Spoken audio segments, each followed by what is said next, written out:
नहीं संतान तो इच्छा नहीं धन धाम की, भोगने वाला नहीं तो संपदा किस काम की।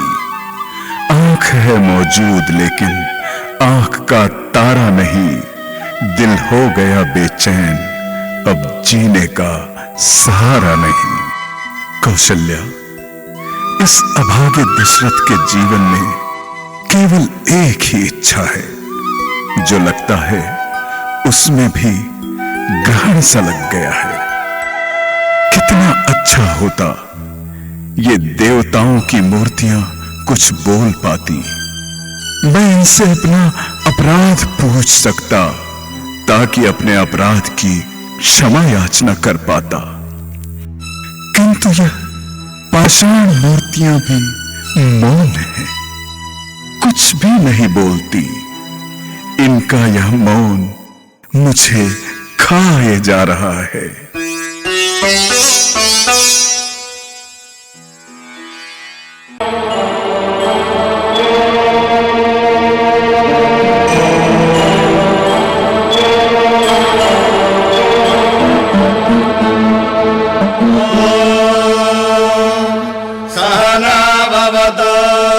सहनो भुनक्तु सह वीर्यं करवावहै तेजस्विनावधीतमस्तु मा विद्विषावहै। ॐ शान्ति शान्ति शान्तिः। नारायण परा ज्योतिरात्मा नारायणः परः, नारायण परं ब्रह्म तत्त्वं नारायणः परः, नारायण परो ध्याता ध्यानं नारायणः परः। यज्ञेशाच्युत गोविन्द माधवानन्द केशव, कृष्ण विष्णु हृषीकेश वासुदेव नमोऽस्तु ते। इष्टं मनिषाण अमुं मनिषाण सर्वं मनिषाण, मम वंशवृद्धाय पुत्रं यच्छतु। नारायणाय विद्महे वासुदेवाय धीमहि तन्नो विष्णुः प्रचोदयात्।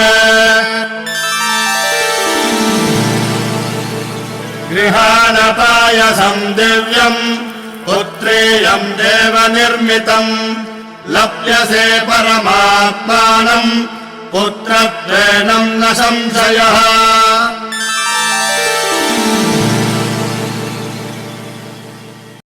बधाई हो, बधाई हो। महाराज दशरथ को 4 पुत्र हुए हैं। बधाई हो, बधाई हो, बधाई हो।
बाजत पैजनिया ठुमक चलत रामचंद्र बाजत पैजनिया ठुमक चलत रामचंद्र बाजत पैजनिया ठुमक चलत रामचंद्र बाजत पैजनिया ठुमक चलत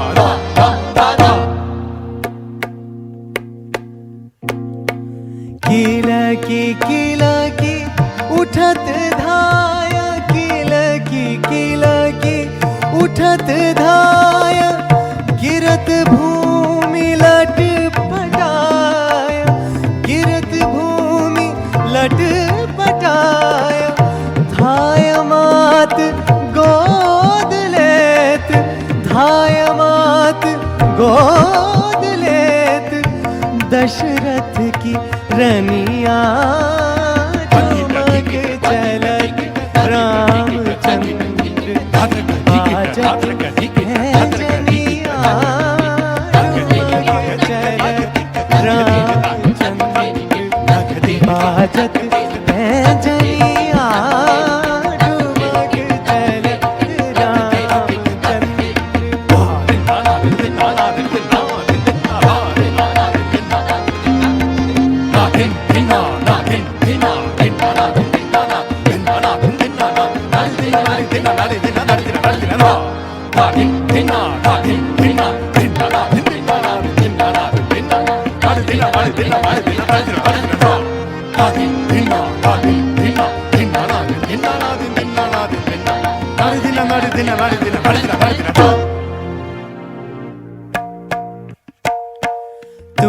तुलसीदास अति आनंद तुलसीदास अति आनंद देख के मुखारविंद देख के मुखारविंद रघुबर छवि के समान रघुबर छवि के समान रघुबर छवि बनिया ठुमक चलत रामचंद्र बाजत पैजनिया ठुमक चलत रामचंद्र बाजत पैजनिया ठुमक चलत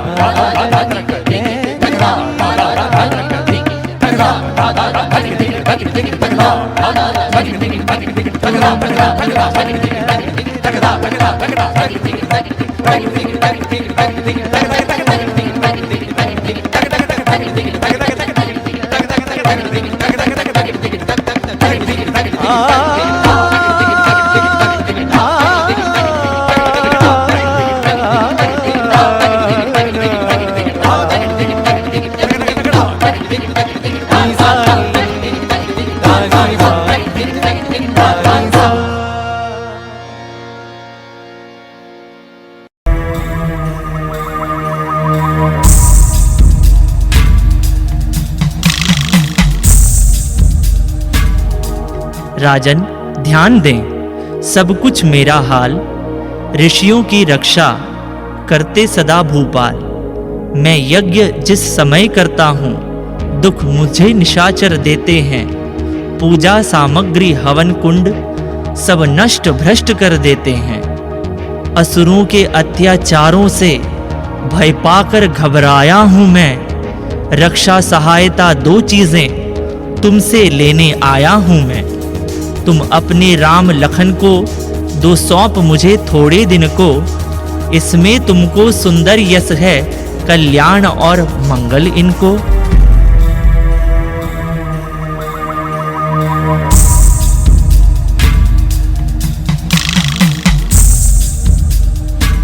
हे मुनिवर, ये दोनों बालक हैं भोले भाले नादान निरे, रण विद्या नहीं जानते हैं, लड़ने में भी अनजान निरे। लो राज ताज संपत्ति सेना, इससे मुझको इनकार नहीं, आज्ञा हो तो मैं चला चलूं, इससे भी कुछ इनकार नहीं। हे स्वामी सभी समर्पित हैं, जितने साधन शासन के हैं, पर प्रभु विचार के वचन कहो, सुत चारों चौथे बन के हैं।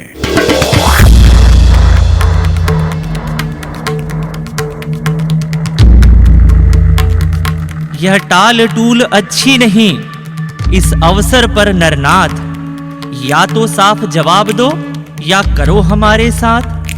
यदि आज मैं विष्णु से कहता चल देते छोड़ गरुड़ वाहन, शिव से भी जो आराधन करता तो हिल जाता उनका आसन।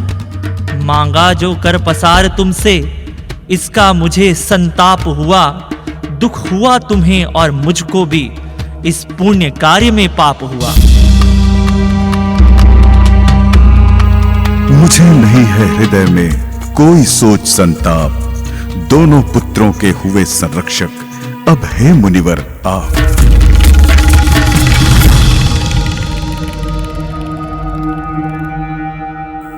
प्रातः काल मुनि राज से बोले, राजकुमार आप यज्ञ निर्भय करें, हम हैं पहरेदार। रघुवंशी राजकुमारों ने आगे बढ़ ललकारा सबको, हाथों में लेकर धनुष बाण, पल भर में संघारा सबको। क्षण में सुबाहु रजनीचर को अर्पण कर दिए अग्निशर के, मारीच नीच को उड़ा दिया 100 योजन पार समुंदर के।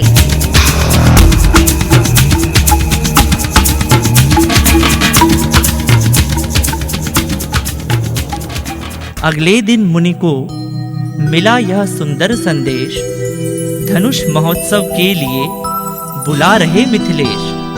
समाचार सुनकर लगे चलने जब मुनिनाथ, प्रेम विवश चलते समय लिया इन्हें भी साथ। चलते चलते वह जगह मिली, छाया न दिखलाई देती थी, जिस ओर नेत्र दौड़ाते थे मरुभूमि दृष्टि में आती थी पड़ी एक पाषाण मूर्ति, चारों दिश जिसके कोहरा है। मुस्काकर पूछा रघुवर ने, गुरुवर यह अचरज कैसा है।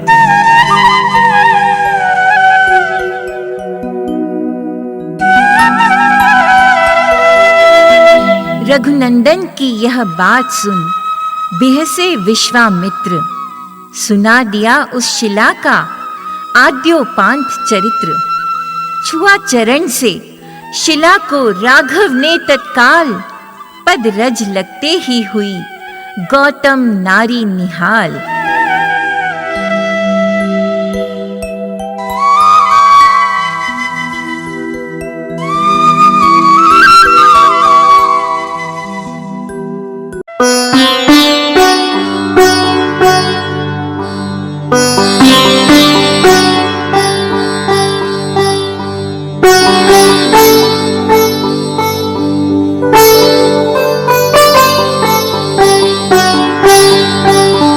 दिन चलते चलते मिथिला अवधेश कुंवर पहुंचे।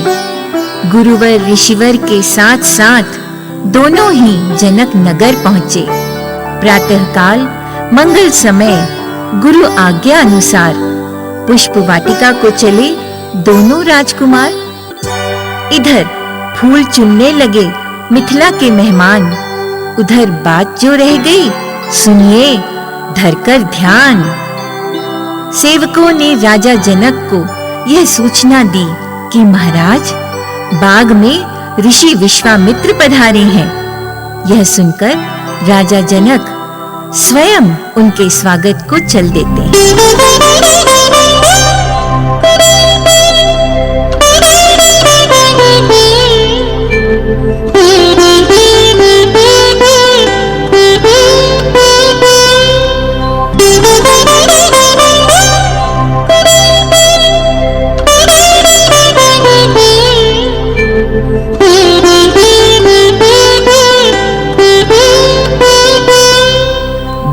हैं पुत्र अवध नृप के, है नाम राम लक्ष्मण इनका। यह वीर उत्साही परम, किस विधि से बखान करूं इनका। निवेदन कराकर यज्ञ कार्य, निश्चर संखारा है।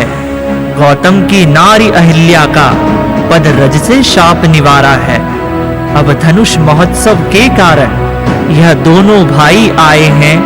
राजन तेरे आनंद हेतु हम इन्हीं साथ में लाए हैं। राम और लक्ष्मण पुनः गुरु की आज्ञा लेकर फुलवारी में चले जाते हैं।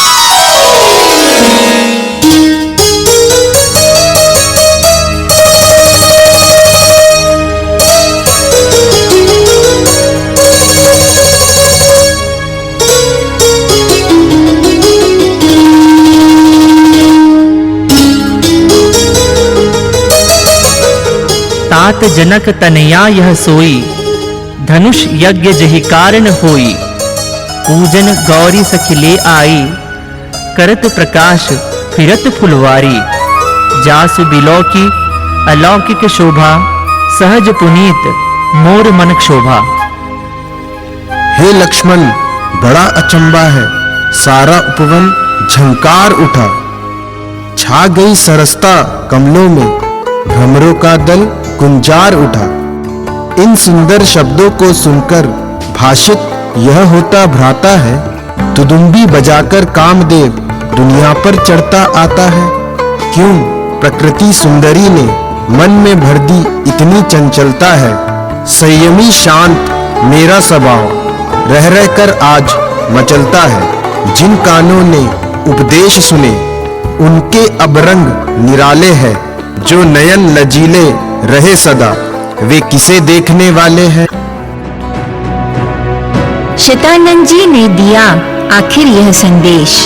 सिया स्वयंवर के लिए बुला रहे मिथिलेश। समाचार सुनकर उठे लखन और रघुनाथ, धनुष महोत्सव देखने चले गुरु के साथ।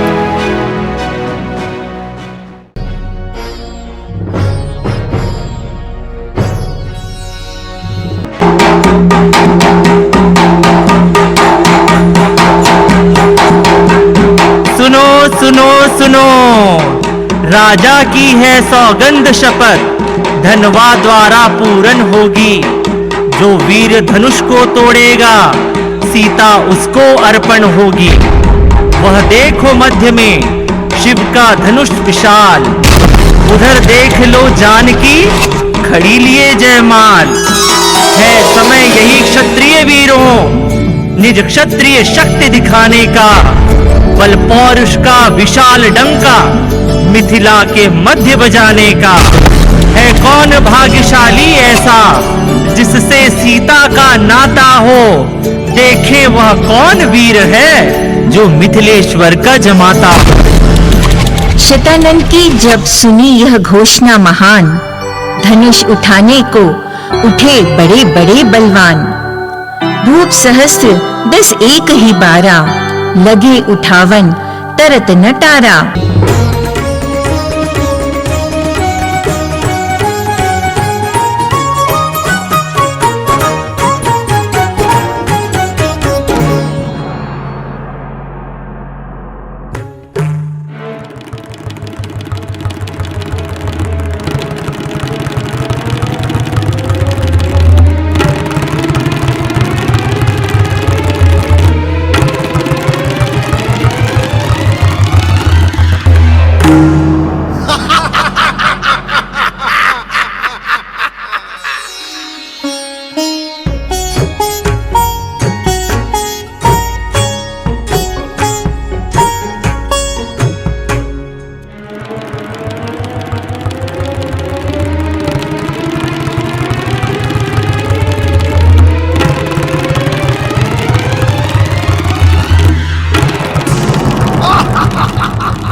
10,000 राजा भी मिलकर एक साथ धनुष उठाने लगे, लेकिन धनुष टस से मस नहीं हुआ।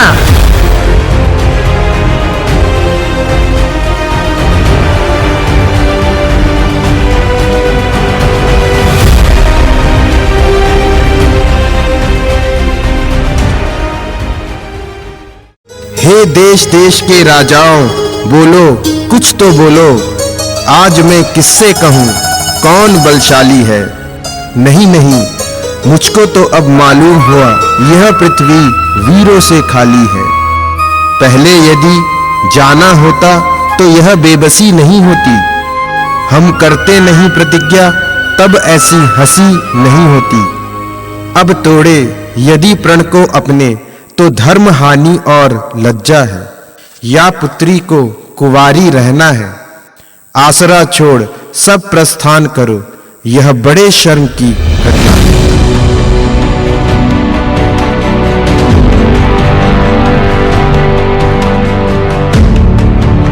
स्वयं कहलाकर इतने ज्ञानवान बलवान, घर बैठे कुछ बात पर वीरों का अपमान, बुलाकर राज्यसभा में क्षत्रिय कुल का अपमान किया। आमंत्रित नरेशों का क्या यह अच्छा सम्मान किया? मैं शपथ पूर्वक कहता हूं, है बलवानों की पृथ्वी यह। जिस दिन बलवान नहीं होंगे उस रोज न होगी पृथ्वी यह। अभिमान त्याग कर कहता हूं, आदेश गुरु का पाऊं मैं, तो धनवा की क्या है बिसात, सारा ब्रह्मांड उठा दूं मैं। यह धनुष पुराना घिसा पिटा, तिनके सा किस गिनती में है। सैकड़ों कोस तक ले दौड़ूं, इतना तो बल उंगली में है।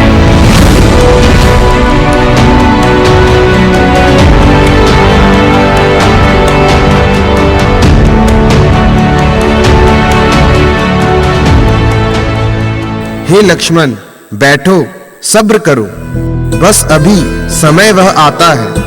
देखो थोड़ी देर में अब विधना क्या खेल खिलाता है।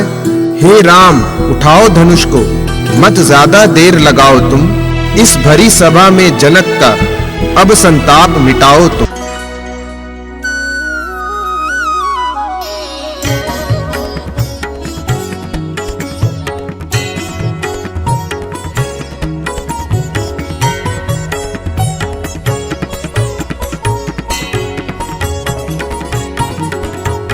शैलसारमपि नाति यत्ततः पुष्पचापमिव केशलं स्मर आततज्यमकरोत्स संसदा विस्मयस्तिमितनेत्रवीक्षितः।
हृदय सशंकित है मेरा, मानस विचार से शून्य हुआ। घनघोर हुआ रवि क्यों नभ में, पृथ्वी पर क्यों उत्पात हुआ। किस कारण अवनी फटती है, बारिश में क्यों उफान हुआ। ओ मेरे गुरु शिव त्राहिमाम, मम ध्यान आज क्यों भंग हुआ। तैयार हुए हो युद्ध हेतु या नया तीसरा खोला है। हे नाथ कृपा कर बतला दो यह गरल आज क्यों खौला है। ओ मिथिलापति अब यह बतला कि धनवा को किसने तोड़ा है। किससे इस भरे स्वयंवर में सीता ने नाता जोड़ा है। अत्यंत शीघ्र बतलाओ उसको वरना अनर्थ कर डालूंगा। जितनी भी है पृथ्वी तेरी सब उथल पुथल कर डालूंगा।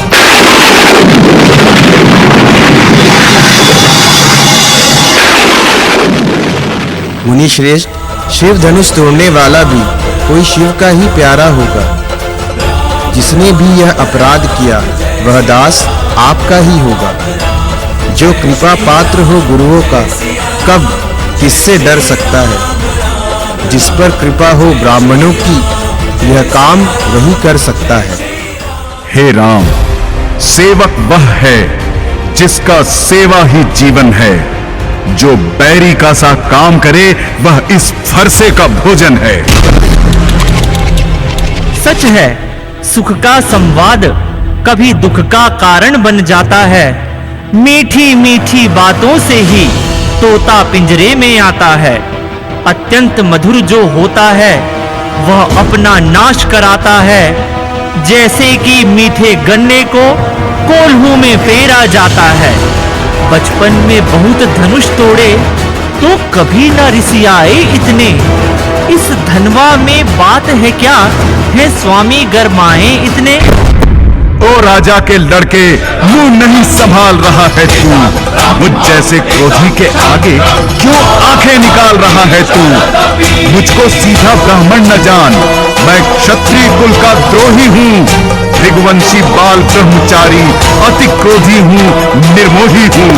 विख्यात सहस्त्रबाहु तक के भुजदंड काटने वाला है। इस फरसे को तू भी विलो जो खून चाटने वाला है।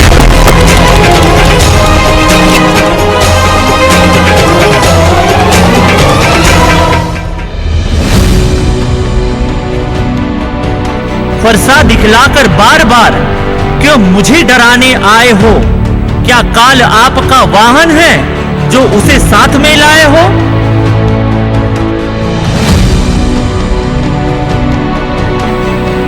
सुनते ही यह व्यंग बाण फिर से कोपे भृगुनाथ। तभी क्षमा की याचना का किया मुनि से रघुनाथ। मैं परशुराम कहलाता हूँ तो तू भी राम कहाता है। मेरा ही नाम छीन कर तू मुझ पर ही धाक जमाता है। तो राम रहेंगे नहीं राम, इस कारण कर संग्राम अभी। अन्यथा जगत को मत बहका, दे त्याग राम का नाम।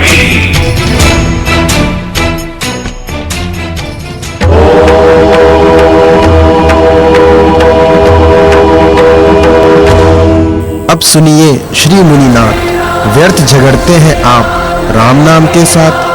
भृगुनाथ, आप में और मुझ में सोचे तो कितना अंतर है। मस्तक पर तो है परशुनाम, यह राम नाम चरणों पर है।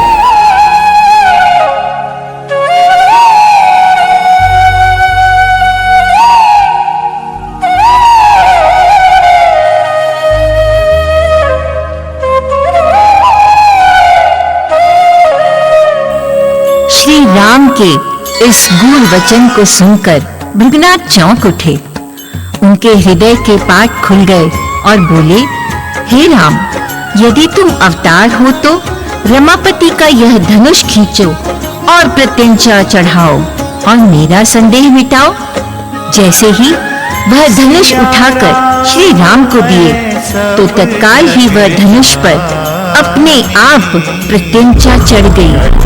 परशुराम जी को विस्मय हुआ।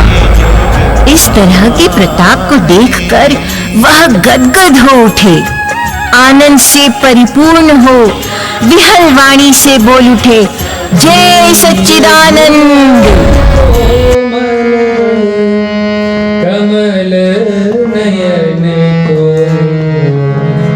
पहनाओ जय माला,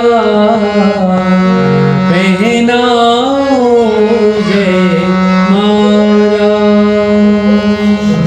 श्री रघुवर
तरीके से।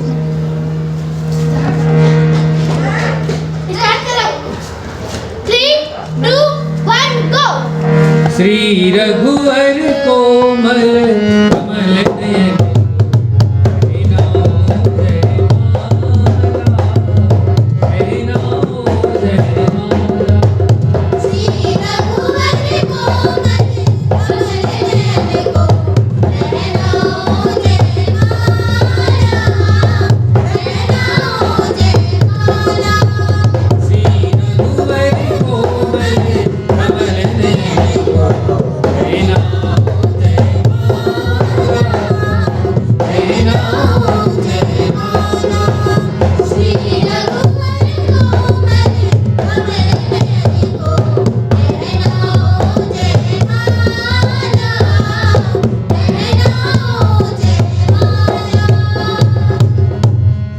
इस प्रकार धनुष महोत्सव का बड़ा ही सुखमय परिणाम निकला। भगवान राम की विजय से समस्त मिथिला धाम गूंज उठा और भगवान श्री राम के विवाह के पश्चात लक्ष्मण, भरत और शत्रुघ्न सभी चारों भाइयों का विवाह संपन्न हुआ। कुछ समय व्यतीत होने के पश्चात अयोध्या लौटते ही श्री रामचंद्र जी के राज्य अभिषेक की तैयारी की चर्चा होने लगी, परंतु विधाता को तो कुछ और ही मंजूर था। गुरु वशिष्ठ ने राजा दशरथ को सलाह दी कि श्री राम युवराज बने और इस विचार को सभी ने सहर्ष स्वीकार किया।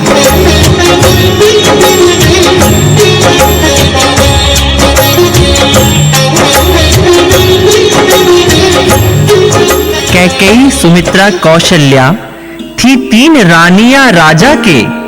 थे राम पुत्र कौशल्या के, लक्ष्मण शत्रुघ्न सुमित्रा के।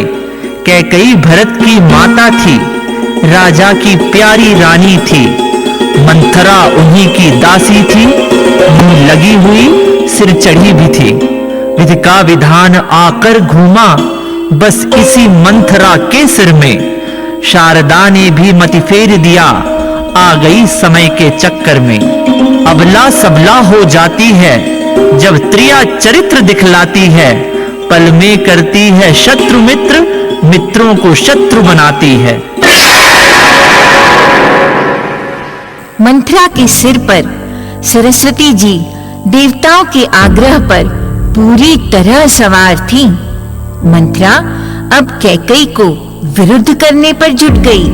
बोली, मैं दासी के साथ साथ आपकी माँ की तरह भी हूँ। आपको फूल की तरह पाला है और यदि कोई उस फूल को पत्थर पर रखकर पैरों से कुचले तो क्या मेरा हृदय नहीं फटेगा? अयोध्या नरेश ने राज तिलक में पक्षपात किया है। श्री राम को राज तिलक देने के लिए दिन निश्चित कर दिया है।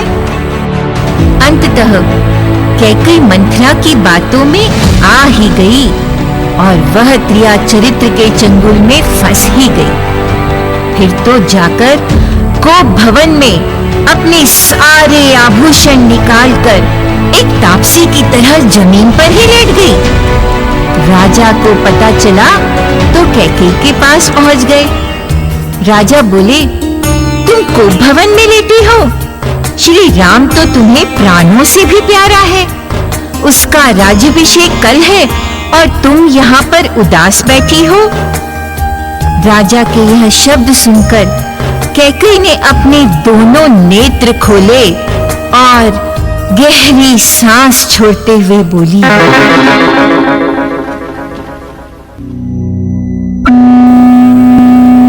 कुछ ध्यान तुम्हें है? तुम पर है 2 वरदान प्रभु।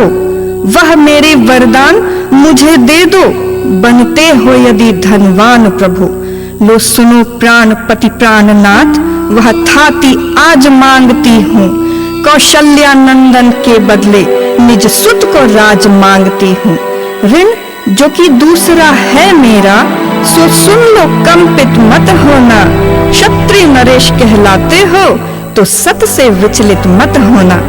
राजा जो राम हो रहा है वह राजा नहीं उदासी हो। कल से ही 14 वर्षों को वह तापसी बनकर वनवासी हो। प्राणेश, प्यार यदि सच्चा हो तो प्यारी के सम्मुख मुख रहे। प्रणवीर अगर कहलाते हो तो आज स्वयं एवं मस्तु कहीं। मिल जाए राज भरत को ही उत्साह सहित स्वीकार मुझे, पर राम वनों में वास करे और वह भी 14 वर्षों को। इसमें क्या तुमने सोचा है, मैं समझ न पाया इसको। तापसी होकर भी मुझसे दूर न हो, मुझसे आनंद धाम मेरा। मेरी इन बूढ़ी आंखों के आगे ही रहे राम मेरा।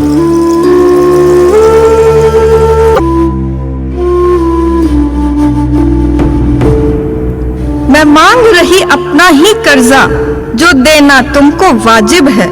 तुम हरिश्चंद्र के कुल के हो तो दे दो, यही मुनासिब है।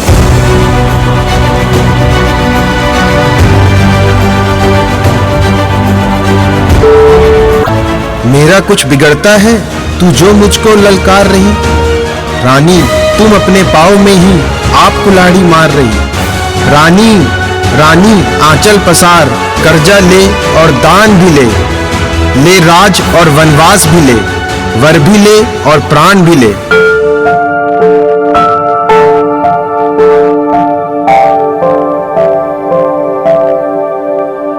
यह कहते कहते विकल हो गए, आ गई निराशा आशा में। चक्कर आया, गिर गए वहीं, हो गए अचेत अवस्था में। वही हुआ गुरुदेव को जैसा था स्वीकार, तीनों ही वन को गए उसी प्रकार तैयार।